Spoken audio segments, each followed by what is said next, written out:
Hello everyone, నమస్తే, welcome back to my channel. So ఈ వీడియోలో నేను న్యాచురల్గా ప్రెగ్నెంట్ అవ్వడానికి ఎటువంటి డైట్ ఫాలో అవ్వాలి అండ్ ఎటువంటి exercises or yoga asanas practice చేయడం వల్ల ప్రెగ్నెన్సీ అనేది న్యాచురల్గా వస్తుంది. అండ్ ఎవరైతే ప్రెగ్నెన్సీకి ప్లాన్ చేస్తున్నారో వాళ్ళు ఒక 3 months ముందు నుంచి ఎటువంటి డైట్ తీసుకోవాలి అండ్ ఎటువంటి ఎక్సర్సైజెస్ ప్రాక్టీస్ చేయాలి అనే విషయాన్ని కూడా ఈ వీడియోలో ఎక్స్ప్లెయిన్ చేస్తాను. సో వీడియో ఎక్కడ కూడా మిస్ చేయకుండా ఎండ్ వరకు చూడండి. And for the first time మన ఛానల్ని విజిట్ చేస్తున్నట్టయితే డెఫినెట్గా సబ్స్క్రైబ్ చేసుకోండి, సో దట్ ఫర్దర్గా నేను అప్లోడ్ చేసే బోలెడ్ అని ఇన్ఫర్మేటివ్ వీడియోస్ మీరు మిస్ అవ్వకుండా ఉంటారు. సో ప్రజెంట్ సినారియోలో ప్రెగ్నెన్సీ అనేది చాలా ప్రాబ్లమాటిక్గా మారిపోయింది. అంటే న్యాచురల్గా కన్సీవ్ అవ్వడం అనేది చాలా కష్టంగా మారిపోయింది. ఎందుకు అంటే దానికి one of the main reasons వచ్చేసి మన అన్హెల్దీ లైఫ్ స్టైల్ అని నేను చెప్పుకోవాలి. అంటే ఏంటంటే పువర్ డైట్ ఫాలో అవ్వడం, లేదా అన్హెల్దీ ఫుడ్ ఎక్కువగా తినడం, ఫిజికల్ యాక్టివిటీ అనేది అస్సలు లేకపోవడం, ఇంప్రాపర్ స్లీప్ అనేది మెయింటైన్ చేయడం, రీజన్స్ అన్నీ కూడా ఇన్ఫర్టిలిటీకి దారితీస్తున్నాయి. నేను ప్రతి వీడియోలో కూడా లైఫ్ స్టైల్ అని ఎందుకు అంటున్నాను అంటే అన్హెల్దీ లైఫ్ స్టైల్ అనేది లీడ్ చేయడం వల్ల ఎన్ని రకాల నష్టాలు ఉన్నాయో అసలు మనం కౌంట్ కూడా చేయలేము. అందుకే ప్రతి ఒక్కరిలో కూడా హెల్దీ లైఫ్ స్టైల్ అనేది మెయింటైన్ చేయడం చాలా అవసరం. సో ఈ వీడియోలో ఒక 3 సింపుల్ టిప్స్ నేను మీతో షేర్ చేస్తాను కన్సీవ్ అనేది న్యాచురల్గా జరగడం కోసం. దాంట్లో ఫస్ట్ వన్ వచ్చేసి healthy food and diet. So ఎటువంటి డైట్ ఫాలో అవ్వాలి అండ్ ఎటువంటి ఎక్సర్సైజెస్ చేయాలి. అండ్ థర్డ్ వన్ వచ్చేసి మోస్ట్ ఇంపార్టెంట్, ఓవలేషన్ పీరియడ్ ఎలా ఫాలో అవ్వాలి, అంటే ఓవలేషన్ విండో ఉంటుంది కదా, దాన్ని ఎలా ఫాలో అవ్వాలి అనే విషయాన్ని నేను ఈ వీడియోలో షేర్ చేస్తాను. సో డెఫినెట్గా వీడియో మాత్రం ఎండ్ వరకు చూడండి. సో ఫస్ట్ టిప్ వచ్చేసి డైట్ గురించి. సో ఈ డైట్లో ఏ ఫుడ్ తినాలి అనే దానికంటే ఎటువంటి ఫుడ్ అనేది మనం అవాయిడ్ చేయాలి అనేది చాలా ఇంపార్టెంట్. సో ఎవరైతే ప్రెగ్నెన్సీకి ప్లాన్ చేస్తున్నారో వాళ్ళు బిఫోర్ 3 months నుంచి కూడా అన్హెల్దీ ఫుడ్ అంటే like junk food, processed food, packaged foods, refined foods, bakery foods వంటివి మోస్ట్లీ అవాయిడ్ చేయడానికే ట్రై చేయాలి. Bakery foods like buns, breads and puffs ఇవన్నీ కూడా మైదాతోనే తయారు చేయబడతాయి. సో ఈ మైదా అనేది మన ఎంటైర్ డైజెస్టివ్ సిస్టమ్ని డిస్టర్బ్ చేస్తూ ఉంటుంది. అండ్ మోర్ ఓవర్ మీరు తీసుకునే హెల్దీ ఫుడ్లో ఉండే మినరల్స్, విటమిన్స్, ప్రోటీన్స్ ఇవేవి కూడా మీ బాడీకి అబ్జార్బ్ అవ్వకుండా చేయడంలో మైదా ఫస్ట్ ఉంటుందన్నమాట. So maximum unhealthy food and ఈ మైదా ప్రోడక్ట్స్ అనేవి మోస్ట్లీ అవాయిడ్ చేయడానికే ట్రై చేయండి. సో ఇప్పటి వరకు నేను చెప్పిన ఈ అన్హెల్దీ ఫుడ్ లిస్ట్ అంతా కూడా 100% అవాయిడ్ చేయడానికే ట్రై చేయండి. అండ్ ఇంకా ఏం తీసుకోవాలి అనే విషయాన్ని మాట్లాడుకున్నట్లయితే fresh and seasonal vegetables, leafy vegetables and fruits అనేవి ప్రతిరోజు తీసుకుంటూ ఉండడమే మంచిది. సో ఇలా కూరగాయలు, ఆకుకూరలు, పండ్లు తీసుకోవడం వల్ల వాటిలో ఉండే vitamins, minerals and antioxidants కూడా మీ ఓవరాల్ హెల్త్ని ప్రమోట్ చేయడానికి హెల్ప్ అవుతాయి. అండ్ ఇవన్నీ కూడా మీ స్పర్మ్ అండ్ ఓవమ్ యొక్క క్వాలిటీని ఇంప్రూవ్ చేస్తాయి. సో దట్ ప్రెగ్నెన్సీ అనేది చాలా త్వరగా కన్ఫర్మ్ అయ్యే ఛాన్సెస్ ఎక్కువగా ఉంటాయి. స్పెషల్లీ నేనైతే ప్రతి ఒక్కరికి కూడా సీజనల్ అండ్ లోకల్లీ గ్రాన్ ఫుడ్సే ఎక్కువగా సజెస్ట్ చేస్తూ ఉంటాను. అంటే మన చుట్టుపక్కల ప్రాంతాల్లో పండే పంటలు అండ్ సీజనల్గా వచ్చే పంటల్ని మాత్రమే ఎక్కువగా సజెస్ట్ చేస్తూ ఉంటాను. ఎందుకు నేను ప్రతిసారి సీజనల్ అని మెన్షన్ చేస్తూ ఉంటానంటే మన హెల్త్ యొక్క కండిషన్స్కి అండ్ మన చుట్టూ ఉండే ప్రకృతికి డైరెక్ట్ రిలేషన్ అనేది ఉంటుంది.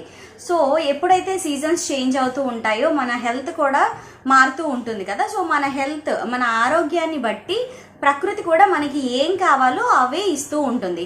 సో అందుకే ఎప్పుడు కూడా locally grown and seasonal fruits and vegetables తీసుకోవడమే మంచిది. సో ఇలా ఫ్రూట్స్ అండ్ వెజిటేబుల్స్తో పాటు ఇంకా dry fruits, seeds, nuts and sprouts, eggs ఇవన్నీ కూడా మీ డైట్లో ఇంక్లూడ్ చేసుకోవడం వల్ల స్పర్మ్ అండ్ ఓవమ్ యొక్క క్వాలిటీ అనేది చాలా బాగా ఇంప్రూవ్ అవుతుంది అండ్ ప్రెగ్నెన్సీ త్వరగా రావడానికి ఎక్కువ హెల్ప్ అవుతాయి. ఇలా హెల్దీ డైట్ అనేది ఫాలో అవుతూ ఎవరైతే కన్సీవ్ కోసం ట్రై చేస్తున్నారో వాళ్ళు 3 months ముందు నుంచి కూడా folic acid and multivitamin supplements అనేవి తీసుకోవడం మంచిది. అది కూడా డాక్టర్ యొక్క సజెషన్ తీసుకొని వాడడం అనేది చాలా మంచిది. ఈ folic acid and multivitamin supplements అనేవి హెల్దీ ప్రెగ్నెన్సీ ఫామ్ అవ్వడానికి అండ్ ఫామ్ అయిన ప్రెగ్నెన్సీ అనేది హెల్దీగా లీడ్ అవ్వడం కోసం హెల్ప్ అవుతాయి. సో న్యాచురల్గా కన్సీవ్ అవ్వడానికి తీసుకోవాల్సిన జాగ్రత్తల్లో సెకండ్ టిప్ వచ్చేసి ఫిజికల్ యాక్టివిటీ. ఫిజికల్ యాక్టివిటీ అనేది చాలా చాలా అవసరం ప్రతి ఒక్కరికి కూడా. సో వైఫ్ అండ్ హస్బెండ్ ఇద్దరూ కూడా ఓవర్ వెయిట్ లేకుండా చూసుకోవాలి. ఓవర్ వెయిట్ ఆర్ ఒబేసిటీ అనేది one of the main causes of infertility. కాబట్టి ఇన్ కేస్ ఒబేసిటీ ప్రాబ్లం ఉన్నట్లయితే బరువు తగ్గించుకోవడానికి ట్రై చేయాలి. Or obesity or any other infertility problems లేకపోయినట్లయితే జనరల్ వాకింగ్ సరిపోతుంది. సో వైఫ్ అండ్ హస్బెండ్ ఇద్దరు కూడా డైలీ 40 to 60 minutes ఆఫ్ వాక్కి వెళ్ళడం అనేది చాలా మంచిది. సో ఇలా ఇద్దరు కలిసి వాకింగ్కి వెళ్ళడం వల్ల వైఫ్ అండ్ హస్బెండ్ ఇద్దరి మధ్య మంచి హెల్దీ రిలేషన్షిప్ అనేది మెయింటైన్ అవుతుంది అండ్ మంచి బాండ్ కూడా బిల్డ్ అవ్వడానికి ఎక్కువ ఛాన్సెస్ ఉంటాయి. అండ్ వాకింగ్ చేయడం వల్ల మన బాడీలో ఉండే గ్లాండ్స్ అనేవి ఎంత మోతాదులో హార్మోన్స్ అవసరమో అంత మోతాదులో ఎప్పటికప్పుడు రిలీజ్ చేస్తూ ఉంటాయి. సో హార్మోనల్ ఇంబ్యాలెన్స్ అనే ప్రాబ్లం కూడా రాకుండా ఉంటుంది. ఇంకా యోగా పాయింట్ ఆఫ్ వ్యూలో మాట్లాడుకున్నట్లయితే ప్రెగ్నెన్సీ అనేది న్యాచురల్గా రావడానికి యోగాలో కొన్ని పర్టికులర్ పోజెస్ ఉంటాయి. సో అవి ప్రాక్టీస్ చేయడం వల్ల కూడా చాలా తక్కువ టైంలోనే ప్రెగ్నెన్సీ అనేది కన్ఫర్మ్ అవుతుంది. ఎవరైతే హెల్దీ డైట్ ఫాలో అవుతూ ఈ యోగా పోజెస్ ప్రాక్టీస్ చేస్తారో వాళ్ళకి ప్రెగ్నెన్సీ అనేది చాలా తక్కువ డ్యూరేషన్లోనే కన్ఫర్మ్ అవుతుంది. న్యాచురల్ ప్రెగ్నెన్సీని ప్రమోట్ చేసే యోగా పోజెస్ని నేను ఇప్పుడు ఈ వీడియోలో మీకు ఫొటోస్ ఫామ్లో చూపిస్తాను. నెక్స్ట్ ఆర్ అప్కమింగ్ వీడియోస్లో నేనే వేసి చూపించడానికి ట్రై చేస్తాను, లేదా ఎవరి హెల్ప్తోనైనా మీకు ఆ పోజెస్ అనేవి ఎలా ప్రాక్టీస్ చేయాలో చేసి చూపిస్తాను. సో ఎవరైతే ఇన్ఫర్టిలిటీ కోసం యోగా ప్రాక్టీస్ చేస్తారో వాళ్ళకి వాళ్ళ పీరియడ్ టైంని 2 phases డివైడ్ చేస్తాము.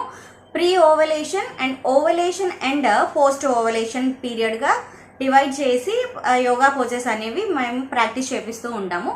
సో ప్రీ ఓవలేషన్ టైంలో వచ్చేసి చాలా వరకు క్యాట్ అండ్ కౌ, జాను శీర్షాసన, పశ్చిమోత్తానాసన, సేతుబంధాసన, ఇంకా చక్కీ చలానాసన, భుజంగాసన, ఇలా చెప్పుకుంటూ పోతే చాలా పోజెస్ ఉంటాయి. ఇంకా బటర్ఫ్లై పోజెస్, ఇలాంటి పోజెస్ అన్నీ కూడా ఓవలేషన్ టైంకి ముందు ప్రాక్టీస్ చేపిస్తాము. And ovulation time and post ovulation time, implantation time ఉంటుంది కదా, ఆ టైంలో ఎక్కువగా రెస్టోరేటివ్ పోజెస్ అనేవి ప్రాక్టీస్ చేపిస్తూ ఉంటాను.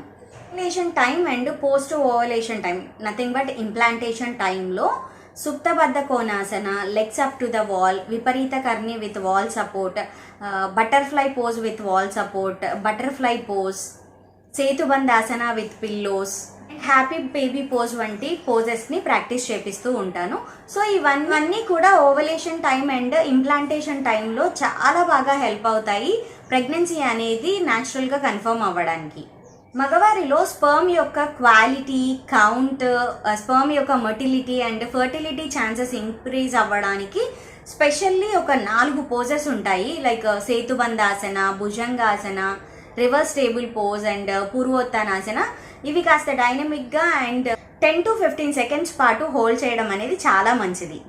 ఇప్పటి వరకు నేను చెప్పిన ఆసనాస్ అన్నీ కూడా మ్యాక్సిమం నేను వేసి చూపించడానికి అండ్ ఆ వీడియో పోస్ట్ చేయడానికి ట్రై చేస్తాను. Third and most important tip వచ్చేసి ఓవలేషన్ టైం ఆర్ ఫర్టిలైజేషన్ విండోని ఫాలో అవ్వడం. ఈ ఓవలేషన్ టైంని ట్రాక్ చేయడం చాలా మందికి కాస్త కన్ఫ్యూజింగ్గా ఉంటుంది. సో సింపుల్గా చెప్పుకోవాలి అంటే మీ యొక్క పీరియడ్ అనేది ఎప్పుడు కూడా 28 to 35 days మధ్యలో వస్తుంది అని అనుకుంటే, అంటే minimum 28 days or maximum 35 days మధ్యలో ఉంటున్నట్లయితే మీ ఓవలేషన్ టైం అనేది, అంటే ప్రెగ్నెన్సీ ఫామ్ అవ్వడానికి ఎక్కువ ఛాన్సెస్ ఉండే డేస్ వచ్చేసి 13th day నుంచి, అంటే మీ పీరియడ్ వచ్చిన 13th day నుంచి 20th or 21st day వరకు కూడా మీకు ఓవలేషన్ పీరియడ్ అని చెప్పుకోవచ్చు. ఈ డేస్లో మీరు డైలీ ఆర్ ఆల్టర్నేటివ్ డేస్లో కలుస్తూ ఉండడం వల్ల ఫర్టిలిటీ ఛాన్సెస్ అనేవి ఎక్కువగా ఇంక్రీజ్ అవుతాయి. అండ్ రిలీజ్ అయిన ఎగ్ అండ్ స్పర్మ్ అనేవి హెల్దీగా ఉంటే ప్రెగ్నెన్సీ అనేది 100% న్యాచురల్గా కన్ఫర్మ్ అవుతుంది. ఇన్ కేస్ మీకు ఎటువంటి ఇన్ఫర్టిలిటీ ప్రాబ్లమ్స్ లేనట్లయితే వితిన్ 3 monthsలో మీరు న్యాచురల్గా కన్సీవ్ అవ్వడానికి 100 to 100% ఛాన్సెస్ ఉంటాయి. ఈ వీడియో మీకు నచ్చినట్టయితే లైక్ చేయండి. అండ్ ఎవరైనా కన్సీవ్ గురించి ప్లాన్ చేస్తున్నట్టయితే వాళ్ళకి షేర్ చేయండి. మీకు షేర్ చేసే టైం లేకపోయినట్లయితే అట్లీస్ట్ లైక్ చేయండి. సో ఈ వీడియో అనేది చాలా మందికి రీచ్ అవుతుంది, అట్లీస్ట్ వాళ్ళకైనా యూజ్ అయ్యే ఛాన్స్ ఉంటుంది కదా. అండ్ ఇటువంటి మరిన్ని ఇన్ఫర్మేటివ్ వీడియోస్ కోసం మన ఛానల్ని ఇప్పుడే సబ్స్క్రైబ్ చేసుకోండి. Thank you for watching.